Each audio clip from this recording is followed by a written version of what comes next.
শিবিরের পক্ষ থেকে আয়োজিত আজকের এই জরুরি সংবাদ সম্মেলনে উপস্থিত ইসলামী ছাত্র শিবির সেক্রেটারি জেনারেল ছাত্রনেতা নুরুল ইসলাম সাদ্দাম, উপস্থিত কেন্দ্রীয় দায়িত্বশীলবৃন্দ, ঢাকার বিভিন্ন শাখার দায়িত্বশীল ভাইরা এবং উপস্থিত সম্মানিত সাংবাদিক ভাই ও বোনেরা, আসসালামু আলাইকুম রহমতুল্লাহি ওয়া বারাকাতুহু।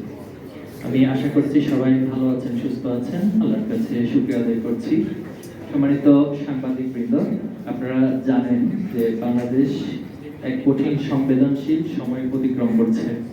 15.5 বছরের ফ্যাসিবাদী শাসনের শিকল ভেঙে সাম্য, মানবিক মর্যাদা ও সামাজিক ন্যায়ের ভিত্তিতে নতুন বাংলাদেশ নির্মাণ প্রক্রিয়া শুরু হলেও একই সঙ্গে কথিত রাজনীতির নামে সামাজিক আধিপত্য প্রতিষ্ঠার পুরনো দ্বন্দ্ব আবারও সক্রিয় হয়ে উঠেছে। এই দ্বন্দ্বে কে বিজয়ী হবে তার সময় বলে দিবে। তবে দেশের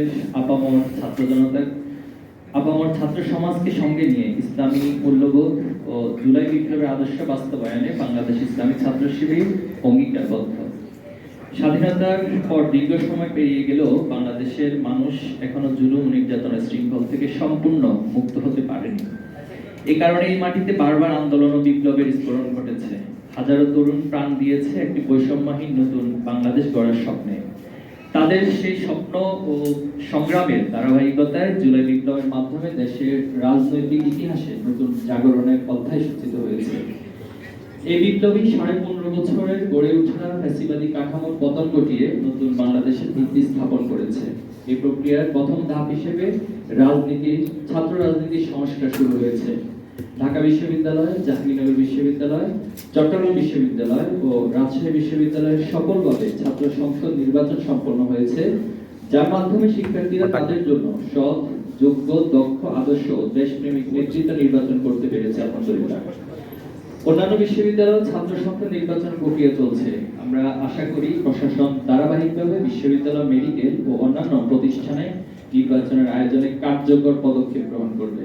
এটি নিঃসন্দেহে অভ্যুত্থান পরবর্তী রাজনৈতিক সংস্কারের প্রথম সোপান। জুলাই আকাঙ্ক্ষাকে ধারণ করে এখন আমাদের মূল লক্ষ্য জাতীয় টেকসই রাজনৈতিক সংস্কার, যা আগামী দিনে একটি ফ্যাসিবাদ মুক্ত বৈষম্যহীন রাষ্ট্র গঠনে সহায়ক হবে। প্রিয় সাংবাদিক বৃন্দ, আপনারা অবগত আছেন যে গণ অভ্যুত্থান পরবর্তী সরকার রাজনৈতিক সংস্কারের লক্ষ্যে ঐক্যমত কমিশন গঠন করেছে এবং রাজনৈতিক দলগুলোর সঙ্গে আলোচনার মাধ্যমে একটি সংস্কার রূপরেখা প্রণয়ন করেছে। কিন্তু দুঃখজনকভাবে একটি বিশেষ রাজনৈতিক দল গুরুত্বপূর্ণ বিষয়ে নোট অফ ডিসেন্ট দিয়ে ফ্যাসিবাদী রাজনীতির ধ্বংসাবশেষকে টিকিয়ে রাখার অপচেষ্টা করছে। আমরা এই ধরনের স্বার্থান্বেষী রাজনীতির তীব্র নিন্দা জানাই। যে সকল রাষ্ট্রীয় কাঠামো ও ব্যবস্থার মাধ্যমে পূর্ববর্তী সরকার ফ্যাসিবাদ প্রতিষ্ঠা করেছিল তার ন্যূনতম সংস্কার এখনো হয়নি। অন্তর্বর্তীকালীন সরকার ওই ক্ষেত্রে চরম ব্যর্থতার পরিচয় দিয়েছে। প্রায় 2000 শহীদের রক্তে অর্জিত জুলাই গণ অভ্যুত্থানের বৈধতা রক্ষার জন্য জুলাই সনদ আইনগতভাবে স্বীকৃত হওয়া অত্যন্ত জরুরি। আমরা দলীয় এজেন্ডার গণ্ডি পেরিয়ে দ্রুত গণভোটের মাধ্যমে জুলাই সনদকে আইনি ভিত্তি প্রদান করার আহ্বান জানাচ্ছি। প্রিয় সাংবাদিক ভাই এবং বোনেরা, আমরা উদ্বেগের সঙ্গে লক্ষ্য করছি জুলাই বিপ্লব পরবর্তী সময়ে দেশ জুড়ে একটি দলের রাজনৈতিক পরিচয়ের আড়ালে চাঁদাবাজি এক মহামারী রূপ নিয়েছে। দেশের বিভিন্ন স্থানে এই চাঁদাবাজরা এক প্রকার অরাজকতা চালাচ্ছে। এরই মধ্যে পুরান ঢাকায় চাঁদা না পেয়ে ব্যবসায়ী সোহাগকে পাথর মেরে হত্যার ঘটনা গোটা জাতিকে নতুন করে ভাবতে শিখিয়েছে। কিন্তু দুঃখের বিষয় এই যে এই দলীয় চাঁদাবাজদের বিরুদ্ধে আইন শৃঙ্খলা বাহিনী কার্যকর ব্যবস্থা গ্রহণে ব্যর্থ হচ্ছে। অনেক ক্ষেত্রে চাঁদাবাজদের গ্রেফতার করা হলেও একটি রাজনৈতিক দলের কর্মীরা থানায় চাপ প্রয়োগ কিংবা মব সৃষ্টি করে তাদের ছাড়িয়ে নিচ্ছে। এটি আইনের শাসনকে প্রশ্নবিদ্ধ করছে এবং সরকারের সক্ষমতা নিয়ে জনগণের মধ্যে সন্দেহ তৈরি করছে। আমরা উদ্বেগের সঙ্গে লক্ষ্য করছি যে দেশের অন্য রাজনৈতিক দলের গণতান্ত্রিক কার্যক্রম নিয়মিত বাধা প্রদান ও হামলার ঘটনা ঘটছে। বিশেষ করে নোয়াখালী, ফেনী, নওগাঁ, ঝিনাইদহে নারীদের উপর বিএনপি ও এর সহযোগী সংগঠনের নেতাকর্মী দ্বারা হামলার ঘটনা সম্প্রতি সকলের নজরে এসেছে। উদার গণতান্ত্রিক ও নারী বান্ধব দল হিসেবে নিজেদের দাবি করা বিএনপি বাধা দানকারী অপরাধীদের বিরুদ্ধে কোনো ব্যবস্থা নেয়নি। উল্টো নোয়াখালী, সোনাইমুড়িতে নারীদের কটূক্তি করা স্বেচ্ছাসেবক দলের কর্মীর পক্ষে মিছিল করে বিএনপি ফ্যাসিবাদী মানসিকতার পরিচয় দিয়েছে। এমন আচরণ অগণতান্ত্রিক, ন্যাক্কারজনক, নারীদের প্রতি চরম মানহানিকর রাজনৈতিক অবস্থানের বহিঃপ্রকাশ। দুঃখজনকভাবে এসব হামলার সাথে জড়িত কোনো অপরাধীদের বিরুদ্ধে সরকার ও ব্যবস্থা নিতে ব্যর্থ হয়েছে। একই সাথে দেশের বিভিন্ন স্থানে মসজিদে কোরআন তালিমের মতো প্রোগ্রামে বাধা প্রদানের ও হামলার মতো ঘটনা ঘটেছে। এছাড়া বিএনপি নির্বাচনের মনোনয়নকে কেন্দ্র করে বিভিন্ন এলাকায় সহিংসতা, কন্দল ও হত্যাকাণ্ড করছে।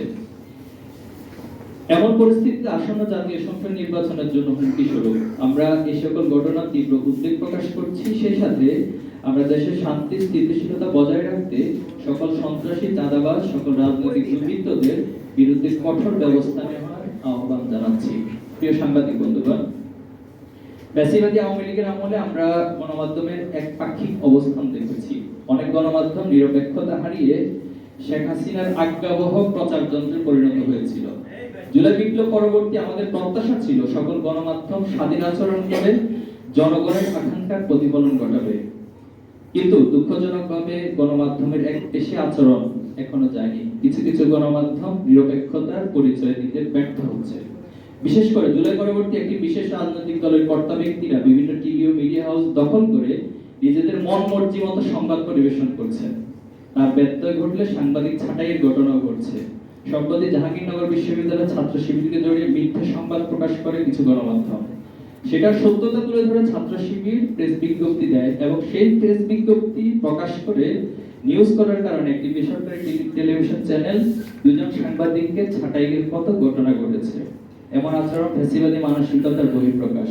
আমরা গণমাধ্যমের সাথে জড়িত সকলের কাছ থেকে নিরপেক্ষতা আশা করছি, অন্যথায় দেশের গণতন্ত্র আবারও হুমকির মুখে পড়বে। সম্মানিত উপস্থিতি, আপনারা জানেন জুলাই গণ অভ্যুত্থানের 1.5 বছর অতিক্রান্ত হয়েছে। নিষিদ্ধ সংগঠন আওয়ামী লীগের নেতাকর্মীরা বিচার প্রক্রিয়া শুরু হলো সেটি অত্যন্ত ধীরগতিশীল। এর কারণে কিছু সুবিধাভোগী রাজনৈতিক দলের নেতাকর্মীরা মোটা অঙ্কের টাকার বিনিময়ে কালক্ষেপণ করেছে। সেই সাথে গ্রেপ্তারকৃত আওয়ামী লীগ নেতাদের ছাড়াতে একটি পক্ষ মামলা বাণিজ্যের মাধ্যমে জামিন করিয়েছে, যা অত্যন্ত দুঃখজনক। এই জামিনের সাথে ফ্যাসিবাদী মানসিকতার কিছু ব্যক্তি ও বিভিন্ন রাজনৈতিক দলের আইনজীবীরা জড়িত, এমন অনেক তথ্য গণমাধ্যমে প্রকাশিত হচ্ছে। সম্প্রতি যুগান্তরের তথ্য অনুসারে মানিকগঞ্জে আওয়ামী লীগ নেতাকর্মীদের জামিনের জন্য লড়ছেন বিএনপি সহসভাপতি অ্যাডভোকেট নাজিবুল হক। এমন শত শত ঘটনার উদাহরণ গণমাধ্যমে বিভিন্ন সময় পাওয়া যাচ্ছে। এছাড়াও গতকাল বিএনপির মহাসচিব মির্জা ফখরুল ইসলাম আলমগীর সাহেব আওয়ামী লীগের সকল মামলা তুলে নেওয়ার আশ্বাস দিয়েছেন, যা অত্যন্ত হতাশাজনক। এমন আচরণ জুলাই শহীদদের রক্তের সাথে প্রতারণার রাজনীতি ছাড়া কিছুই না। প্রিয় সাংবাদিকবৃন্দ, আগামীকাল ফ্যাসিস্ট শেখ হাসিনার বিচারের রায় ঘোষিত হবে। ইতিমধ্যে নিষিদ্ধ আওয়ামী লীগের নেতাকর্মীরা বিভিন্ন স্থানে ভাঙচুর, অগ্নিসংযোগ, হত্যাকাণ্ডের মাধ্যমে জনমনে আতঙ্ক সৃষ্টি করছে। গত 2 দিনে এই সন্ত্রাসী সংগঠনটির দুর্বৃত্তরা 15টির অধিক বাসে আগুন দিয়ে পুড়িয়ে দিয়েছে।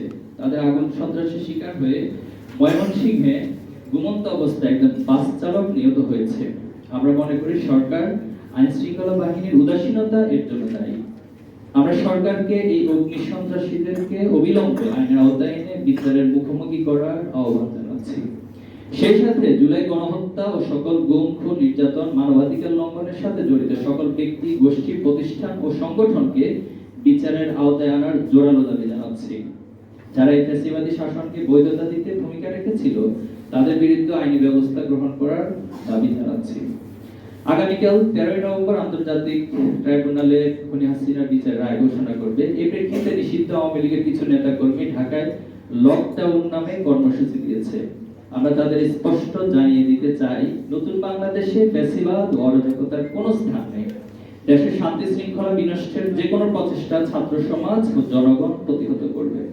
বাংলাদেশ ইসলামী ছাত্র শিবির দেশের আপামর ছাত্র জনতাকে সঙ্গে নিয়ে যে কোনো নৈরাজ্যের উপযুক্ত জবাব দিতে প্রস্তুত রয়েছে। প্রিয় সাংবাদিকবৃন্দ, দীর্ঘ ফ্যাসিবাদের জাতাকল থেকে অনেক ত্যাগের বিনিময়ে আমরা নতুন বাংলাদেশ পেয়েছি। এই বাংলাদেশ রক্ষার দায়িত্ব আমাদের সবার।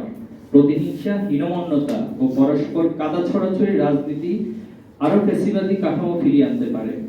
তাই জুলাই আকাঙ্ক্ষাকে ধারণ করে চাঁদাবাজি, দুর্নীতি, মামলা বাণিজ্য, সকল প্রকার সহিংস মনোভাব পরিহার করে একটি যৌক্তিক রাজনৈতিক সংস্কারের মাধ্যমে ঐক্যবদ্ধভাবে দেশকে এগিয়ে নিতে আমরা বিএনপি, জামাত সহ সকল রাজনৈতিক দলের কাছে আহ্বান জানাচ্ছি। আপনাদেরকে সময় দেওয়ার জন্য আন্তরিকভাবে ধন্যবাদ এবং কৃতজ্ঞতা জানাচ্ছি।